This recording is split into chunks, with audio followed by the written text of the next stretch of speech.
பக்தி எனக்கு அந்த மாதிரிலாம் பக்தி இதெல்லாம் தெரியல.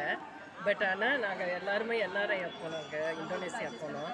அங்கே எல்லாருமே இன்ஜினியர் டாக்டர்ஸ் தான், யாருமே ஒர்க் பண்ணலை, வீட்டில் தான் இருந்தோம். நாங்கள் சும்மா டைம் பாஸுக்காக இந்த ஸ்லோகம்லாம் சொல்லலாம் வீட்டில் அப்படின்னு சொல்லிட்டு எவ்ரி டியூஸ்டே லலிதா சஹஸ்ரநாமம் யாராவது ஒருத்தவங்க வீட்டில் ரீட் பண்ணுவோம். அப்போ என் பையன் 2 பையங்களுக்கு 2வது பையனுக்கு உடம்பு முடியாமல் போயிடுச்சு, ஃபிட்ஸ் மாதிரி வந்துச்சு.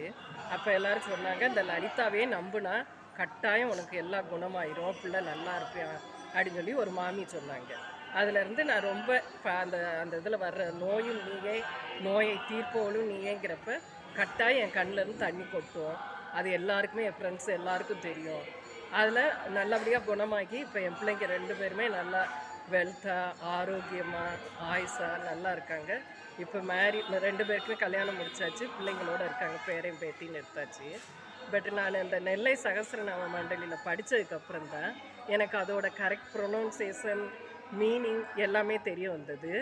இப்போ இந்த கோயிலுக்கு வந்தப்போ எனக்கு வந்து அந்த நாங்கள் லலிதா சகஸ்ரநாமம் ரீட் பண்ணுறப்ப அந்த லலிதாம்பிகை வந்து நேர்லேயே வர்ற மாதிரி அவங்க ஜூம் பண்ணி காட்டுறப்ப எனக்கு ரொம்ப இதாக இருந்தது. நான் வந்து எனக்கு சாமி எனக்கு கொடுத்ததுக்கெலாம் தேங்க்ஸ் சொல்ல வந்த மாதிரியே இருக்குது. அது வந்து என்னை அறியாமையே நான் படித்ததுக்காகவே அவளை கொடுத்துருக்காங்க. நான் இன்னும் நல்லா தெரிஞ்சு நல்லா ரொம்ப பக்தியாக சொல்லியிருந்தோம், இன்னும் நிறைய கிடச்சிருக்கும். ஆனால் எனக்கு நல்லபடியாக வச்சுருக்காரு, எல்லாரும் எந்த குறையும் இல்லாமல் சாமி நல்லபடியாக வச்சுருக்காரு.